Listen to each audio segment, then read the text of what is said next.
First of all आप सबका मैं स्वागत करता हूँ। बिल्कुल एक जो नया टॉपिक मैं आज स्टार्ट कराने जा रहा हूँ। इससे पहले जो मैंने करवाया था वो थी जम्मू कश्मीर की हिस्ट्री, जम्मू कश्मीर की ज्योग्राफी और जम्मू कश्मीर का मैंने मैक्सिमम पोर्शन आपको कंप्लीट करवा दिया था। उसमें कुछ जो टॉपिक रहते हैं उन्हें भी हम डिस्कस करेंगे बाद में।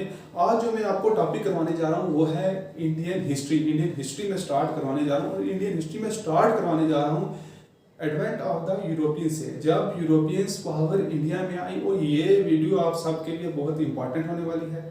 आप चाहे ग्रेजुएट लेवल का कॉम्पिटिटिव कोई भी एग्जाम दे रहे हो, जेके एसएसबी का एग्जाम दे रहे हो, जेके केएस का एग्जाम दे रहे हो, इवन तक कि अगर आप यूपीएससी का एग्जाम दे रहे हो तो आपको हिस्ट्री उसमें भी काम आएगी। कोई स्टूडेंट पीजी कर रहा है उसमें भी काम आएगी।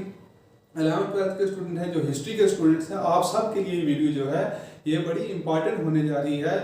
आइए बिना किसी देरी के इस वीडियो को स्टार्ट करते हैं और मेरी आप सबसे यही रिक्वेस्ट रहेगी कि मेरे चैनल को लाइक करें, शेयर करें और सब्सक्राइब करें। और जिस तरीके से मैं आपको हिस्ट्री पढ़ाने जा रहा हूँ, बिल्कुल सिंपल लैंग्वेज में, बिल्कुल इजी लैंग्वेज में मैं आपको हिस्ट्री करवाऊंगा। और इससे इजी लैंग्वेज मैं सोचता हूँ कि धरती पे कहीं किसी ने भी इसी इजी लैंग्वेज में करवाया होगा जो मैं आपको करवाने जा रहा हूँ। आइए स्टार्ट करते हैं आपका ये आज का नया टॉपिक। इंडियन हिस्ट्री जो हम शुरू करेंगे एडवेंट ऑफ द यूरोपियन से, जब यूरोपियंस इंडिया में आए। अब यूरोपियंस इंडिया में आए, यूरोपियंस इंडिया में क्यों आए, हर एक चीज के पीछे एक रीजन होता है। अब जब यूरोपियंस इंडिया में आए वो किसके लिए आए? हम कहते हैं कि ट्रेड के लिए। किसके ट्रेड के लिए? फर्स्ट जो पावर्स आई, यूरोपियन पावर्स इंडिया में आई, किसके लिए ट्रेड के लिए? स्पाइसेस और पेपर के लिए आई थी। जो पोर्तुगीज पावर आई स्पाइसेस और पेपर के ट्रेड के लिए आई। ऐसा नहीं है कि पहले इंडिया से ट्रेड नहीं हो रहा था, पहले भी इंडिया से जो है वो ट्रेड हो रहा था। वो ट्रेड हो रहा था थ्रू अरब डोमिनेशन के एरिया से, जहां पे अरब्स का या ऑटोमन्स का उनका कंट्रोल था। वहां से जब ये ट्रेड हो रहा था रेड सी के थ्रू, अगर आप मैप देखें, रेड सी के थ्रू मेडिटेरेनियन सी से होके ये ट्रेड, ये जो इंडिया के स्पाइसेस और पेपर्स थे, ये कहाँ पे जा रहे थे? यूरोप में जा रहे थे। अब यूरोप में स्पाइसेस और पेपर की बहुत ज्यादा डिमांड थी। बहुत ज्यादा डिमांड इसलिए थी कि वहां पे हार्श विंटर थे, सर्दी बहुत ज्यादा होती थी। उन चीजों को प्रिजर्व करने के लिए स्पाइसेस और ये पेपर्स काम आते थे। अब ट्रेड पहले भी हो रहा था थ्रू अरब। मैंने आपको कहा अरब और ऑटोमन का उनका कंट्रोल था, वहां से ट्रेड हो रहा था और वो अरब इस पे ठीक ठाक जो है वो रेवेन्यू कमाते थे। अब जो ये पोर्तुगीज थे या जो यूरोपियन पावर थी, ये चाहते थे कि हम ऐसा रूट ढूंढे जो डायरेक्टली इंडिया को कनेक्ट करे हमें। इसलिए यूरोपियन पावर ने क्या किया, रूट ढूंढना जो है वो शुरू कर दिया। और स्टार्टिंग में सबसे पहले जो थे वो पोर्तुगीज पावर जो थी वो इंडिया में आई। और पोर्तुगीज के सबसे जो पहले थे जिन्होंने ये डिस्कवरी शुरू की, रूट ढूंढना शुरू किया, वो थे प्रिंस हेनरी, जिनका निक नेम है नेविगेटर, जिन्हें फर्स्ट नेविगेटर भी कहा जाता है। पुर्तगाल का पहले नेविगेटर थे। In 1487, second Portuguese navigator Bartholomew Dias reached the Cape of Good Hope in Africa on eastern side। 1487 में क्या हुआ? जो बार्थोलोमेव डियास थे सेकंड पोर्तुगीज, इनको नेविगेटर कहा गया। ये अफ्रीका तक पहुंचे, ये अफ्रीका के ईस्टर्न साइड पे पहुंचे, केप ऑफ गुड होप। अगर आप मैप देखो, एटलस आप सबको लेना है, आप एटलस लेके वहां पे अगर आप अफ्रीका का मैप देखें, वहां पे केप ऑफ गुड होप है। ये केप ऑफ गुड होप के ईस्टर्न साइड तक पहुंचे, लेकिन इंडिया नहीं आ सके, मतलब कामयाब नहीं हो सके। इसके बाद मैंने यहाँ पे लिखा नहीं है, जो कोलंबस थे स्पेन के, उन्होंने भी कोशिश की कि वो सी रूट डिस्कवर करे इंडिया के लिए, लेकिन वो इंडिया नहीं पहुंचे। वो आपको पता है वो कहाँ पे पहुंच गए थे, वो नॉर्थ अमेरिका पहुंच गए थे, कोलंबस ऑफ स्पेन। फिर 1498 में क्या होता है, Vasco da Gama of Portugal discover an all sea route from Europe to India. और जो सी रूट जो यूरोप से इंडिया के लिए जो डिस्कवर किया वो कौन से थे, किन्होंने किया? Vasco da gamma. कहाँ के थे ये? पुर्तगाल के थे। The arrival of 3 ships under Vasco da Gama led by a pilot named Abdul Majid at Calicut, Kozhikode in 20th May 1498। Vasco da gamma 3 ships लेके आए और उनकी हेल्प किसने की? उनकी हेल्प की अब्दुल माजिद। अब्दुल माजिद एक पायलट थे जो उन्हें लेके आए, जो उन्हें कहाँ पे मिले? ईस्टर्न साइड ऑफ, मतलब केप ऑफ गुड होप के पास मिले, उन्हें लेके आए कैलिकट कोझिकोडे। आज हम कोझिकोडे कहते हैं, कैलिकट ये केरला में पड़ता है। 20 मई 1498 को यहाँ पे वो आए। अब इंडिया में 2 कोस्ट हैं, आपको पता है, एक है ईस्टर्न कोस्ट और एक है वेस्टर्न कोस्ट। जो ईस्टर्न कोस्ट है उसे हम कहते हैं कोरोमंडल कोस्ट और वेस्ट कोस्ट को ये कहते हैं कहाँ पे? मालाबार कोस्ट। अब ये कहाँ पे है, कौन सी कोस्ट पे है? वेस्टर्न कोस्ट की, केरला। अभी मैप देखा तो आपको पता होगा केरला वेस्टर्न कोस्ट पे है, उसे हम क्या कहते हैं? Malabar coast. The ruler of Calicut Zamorin smoothly, उसको जो रूलर था कैलिकट का वो कौन सा था? जैमुरिन। जैमुद्दीन जिन्हें समुद्री भी कहा जाता है, according friendly reception to Vasco da Gama, Vasco da Gama से उन्होंने जो होता है फ्रेंडली रिसीव किया वास्को डी गामा को। Vasco da Gama stayed in India for 3 month, 3 महीने वास्को डी गामा इंडिया में रुके एंड रिटर्न टू पुर्तगाल, उसके बाद वो वापस पुर्तगाल चले गए। Pedro Alvares Cabral who discovered Brazil came to India in 1500 and established first Portuguese factory at Calicut. अब पेड्रो एल्वेस कैब्रल ये कौन से थे, ये भी जो थे ये पोर्तुगीज थे। अब ये इनके कहने पे, वास्को डी गामा के कहने पे ये इंडिया, पेड्रो एल्वेस कैब्रल, इन्होंने ब्राजील को डिस्कवर किया। केम टू इंडियन 1500 में ये इंडिया में आए। उन्होंने अपनी पहली फैक्ट्री कहाँ पे लगाई, फर्स्ट पोर्तुगीज फैक्ट्री कैलिकट में लगाई। Vasco da gamma once again came to India in 1501, 1502 and set up trading factory at Calicut। Sorry ये कैनोनोर होगा, वास्को डी गामा में लगाई थी, ये कैनोनोर है। सेट अप ट्रेडिंग फैक्ट्री है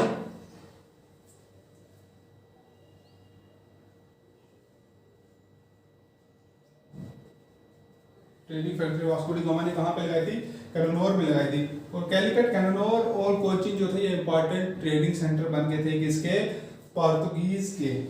1503 में first European colonial settlement at Kochi, 1503 में जो पहली यूरोपियन कॉलोनियल सेटलमेंट बनी वो कहाँ पे बनी, कोची। कोची को जिसे आज कोचीन कहते हैं, क्वीन ऑफ अरेबिया से पहले कहते थे।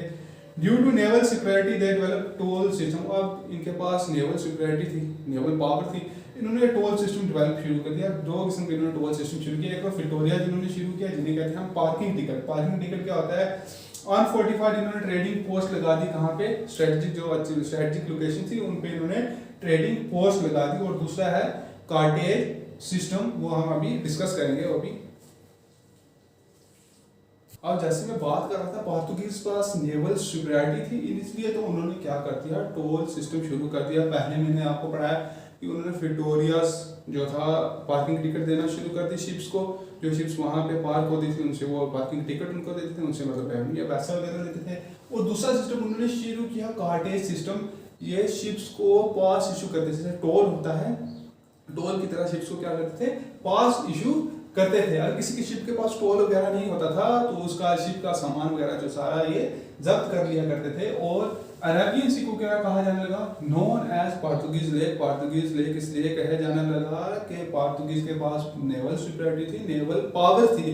अब इन पोर्तुगीज की नेवल पावर को देखकर अरब जीलियस हो गए, अरब सोटोमन वाले जीलियस हो गए। जीलियस इसलिए हुए क्योंकि वहाँ पे सबसे पहले तो ट्रेड वही कर रहे थे, वही डोमिनेट थे, उन्हीं के रूट के थ्रू, अरब के रूट के थ्रू ट्रेड हो गए। कहाँ पे जाता था, यूरोप में जाता था। अब यहाँ पे पोर्तुगीज आ गए, अब इनकी आपस में राइवलरी जो थी वो शुरू हो गई। Portuguese presence in Indian Ocean around 16th century से पोर्तुगीज की प्रेजेंस थी इंडियन ओशन में। अब हम इनके गवर्नर्स के बारे में बात करेंगे। फर्स्ट गवर्नर थे Francisco de Almeida, first governor of Portuguese in India in 1505। 1505 में पहले गवर्नर जो थे ये बने कौन, फ्रांसिस्को डी अल्मेडा। अब यहाँ पे गवर्नर बनाने की इनको जरूरत क्यों पड़ी, क्योंकि यहाँ से अब इन्होंने ट्रेड करना शुरू कर दिया। अब जैसे इन्होंने यहाँ से ट्रेड किया, अब जब से वास्को डी गामा यहाँ से जब अपनी 3 शिप्स लेकर वापस यूरोप में गए, वहीं केप ऑफ गुड होप वाले रास्ते से, उसी रास्ते जब वो यूरोप में पहुंचे तो उन्होंने 60 गुना इससे मुनाफा कमाया। इसलिए अब उन्होंने यहाँ पे क्या किया, अब जो थे यहाँ पे गवर्नर जो थे वो अपॉइंट करना उन्होंने शुरू कर दिया। अब फर्स्ट गवर्नर थे पोर्तुगीज इंडिया के कौन से थे, फ्रांसिस्को डी अल्मेडा। इन 1507 में क्या होता है, Portuguese were defeated in the battle of Diu by the combined Egyptian, Turkey and Gujarat navies. Almeida son was killed. अब पोर्तुगीज को 1507 में हराया, किसने हराया, कौन कौन सी फोर्सेस थी, इजिप्ट की फोर्स थी, तुर्की की नेवी थी, और गुजरात जो रूलर मतलब लोकल रूलर था गुजरात का, उनकी नेवीज ने किसको हराया, पोर्तुगीज को, फ्रांसिस डी अल्मेडा को 1507 में हराया। पहली बैटल कौन सी थी, बैटल ऑफ द्यू में हराया। अल्मेडा सन वाज किल्ड और अल्मेडा का बेटा इसमें मारा गया। 1508 में जब सेकंड बैटल होती है द्यू की, Almeida avenged his defeat by crushing the Egyptian, Turkey and Gujarat navies. Almeida ने अपनी हार का बदला लिया और इजिप्ट वालों को, तुर्की वालों को और गुजरात की नेवीज को इनको हरा दिया गया। He fortified Fort Emmanuel in Cochin and made it as headquarter। Fort Emmanuel था कोचिन में, इसने क्या किया, उसे फोर्टिफाइड किया और उसे पोर्तुगीज का क्या बना दिया, हेडक्वार्टर बना दिया। और इसकी पॉलिसी को कहा जाता है, इस पॉलिसी को known as blue water policy to control Arabian sea. Arabian sea को कंट्रोल करने की जो पॉलिसी थी उसे क्या कहा जाता था, ब्लू वाटर पॉलिसी। अब जो आते हैं वो सेकंड गवर्नर, वो आते हैं अल्फांसो डी अल्बुकर्क। 1509 में पोर्तुगीज गवर्नर बने, सेकंड पोर्तुगीज गवर्नर। इन्हें military genius, line of the sea भी कहा जाता है, मिलिट्री जीनियस भी कहा जाता है, लाइन ऑफ द सी भी कहा जाता है। Real founder of the Portuguese power in the east, इन्हें रियल फाउंडर कहा जाता है किसका, पोर्तुगीज पावर का। Advance the three fold Portuguese grand scheme of, इनकी 3 स्कीम के तहत ये जो थे इंडिया में आए। पहले स्प्रेड क्रिश्चियनिटी, क्रिश्चियनिटी को स्प्रेड करना, कॉम्बैटिंग इस्लाम, मतलब जो इस्लामिक फोर्सेस हैं यहाँ पे उनको रोकना, और सिक्योर करना ट्रेड किसका, securing the trade off spices and paper. जैसे मैंने आपको कहा ट्रेड बेसिकली जो ट्रेड था वो किसका था, स्पाइसेस और पेपर का ही था, क्योंकि इससे ज्यादा इसे यहाँ से ले जाके यूरोप में बहुत ज्यादा ये रेवेन्यू कमाते थे, पैसा कमाते थे। इन 1510 ही captured Goa from the sultan of Bijapur. Goa को कैप्चर किया था 1510 में अल्फांसो डी अल्बुक्यूरे ने गोवा को कैप्चर किया बीजापुर के सुल्तान से। He encourage the Portuguese settler to marry Indian women. इन्होंने इनकरेज किया जो पोर्तुगीज वहां पे जो सेटलर्स थे उन्हें इनकरेज किया कि वो मैरी किससे, शादी किससे करें, इंडियन वुमेन से करें। He also built a fort at Calicut, Calicut में इन्होंने भी एक फोर्ट बनाया।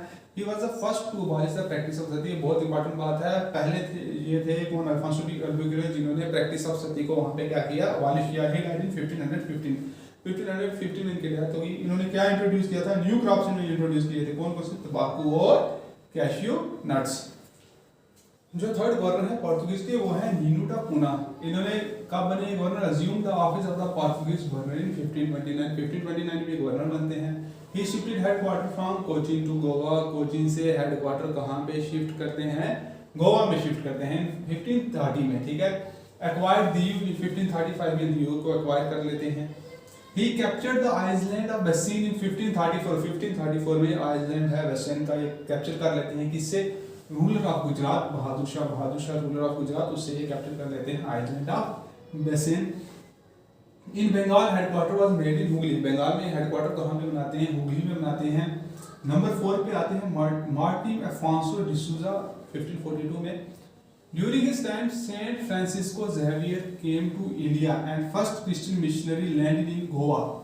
इनके टाइम में एक इम्पॉर्टेंट इवेंट होता है कि सेंट फ्रांसिस्को ज़ेवियर जो थे वो इंडिया में आते हैं, और जो फर्स्ट क्रिश्चियन मिशनरी है वो लैंड करती है कहाँ पे आते हैं फर्स्ट क्रिश्चियन मिशनरी, गोवा में, और दमन को एक्वायर करते हैं 1559 में। Relics of Francisco Xavier are kept in a silver casket Goa. Relics जो है किसके, फ्रांसिस्को ज़ेवियर के, वो कहाँ पे रखे हुए, सिल्वर कास्केट गोवा में। Elevated inside the Bom Jesus basilica, और किस में रखे हुए, बोम जीसस बेसिलिका, ये चर्च है उसमें रखे हुए हैं। And are expose generally every 10 year. This church is a UNESCO world heritage site, और जनरली हर 10 साल के बाद वो दिखाते हैं इनके रेलिक्स। तो ये जो चर्च है ये क्या है, ये यूनेस्को की वर्ल्ड हेरिटेज साइट में आती है। अब हम पढ़ते हैं पोर्तुगीज सेटलमेंट कहाँ पे थी, इंपॉर्टेंट सेटलमेंट जो मैं आपको बता रहा हूँ। कैननोर कैलिकट कोचीन केरला में, मैंगलोर कर्नाटका, सैन थोमे चेन्नई, नागापट्टनम तमिलनाडु, दीव दमन और गोवा में। अब पोर्तुगीज यहाँ पे लेके क्या आए, क्या इंट्रोड्यूस किया, पोर्तुगीज इंट्रोड्यूस मेज, तंबाकू, चिल्ली, पोटैटो, पाइनएप्पल, कैश्यू और प्रिंटिंग प्रेस। और प्रिंटिंग प्रेस कहाँ पे लाई इन्होंने, गोवा में, ये इंपॉर्टेंट है, आप याद रखना। जो प्रिंटिंग प्रेस थी इंडिया में किसने लाई थी, वो पोर्तुगीज ने लाई थी। Battle of valley 1612 near Surat. Battle of valley होती है किसके बीच में, पोर्तुगीज और इंग्लिश ईस्ट इंडिया कंपनी के बीच में। अब इंग्लिश ईस्ट इंडिया कंपनी 16 में इंडिया में आ जाती है। इसके बारे में मेरी नेक्स्ट वीडियो बनेगी, आपको इसकी भी क्लियरेंस हो जाएगी। अब इनके बीच में जंग होती है between Portuguese and English East India Company and confined to Daman Diu और गोवा। पोर्तुगीज कन्फाइंड होकर रह जाते हैं। जब पहले इनकी काफी जगह पे सेटलमेंट थी, अब इनकी सेटलमेंट्स कम हो जाती है क्योंकि बैटल जो है वो पोर्तुगीज बैटल हार जाते हैं। 1661 में क्या होता है, Portuguese king gave Bombay as dowry to King Charles II of England. अब पोर्तुगीज किंग क्या करते हैं, बॉम्बे को दहेज के तौर पे दे देते हैं किसको, king Charles II of England. जो king Charles II of England को बॉम्बे दहेज पे देते हैं, क्यों देते हैं, who married Catherine de Braganza of Portugal. वो मैरिड करते हैं, शादी करते हैं प्रिंसेस किससे, Catherine de Braganza of Portugal से, और बॉम्बे उनको डोवरी पे दिया जाता है।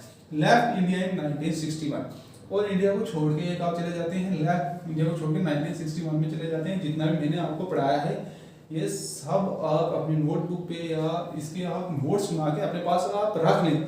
अगर आप में से कुछ बच्चे वीडियो देख के सोचेंगे कि सर ने बहुत लंबा लिख दिया, वीडियोस भी लंबी होगी, ये जितना भी है मैंने लंबा लिखा है, कोई भी इसमें फालतू का कुछ नहीं लिखा है, ये सब इम्पॉर्टेंट है, ये आपके काम आने वाली चीजें हैं।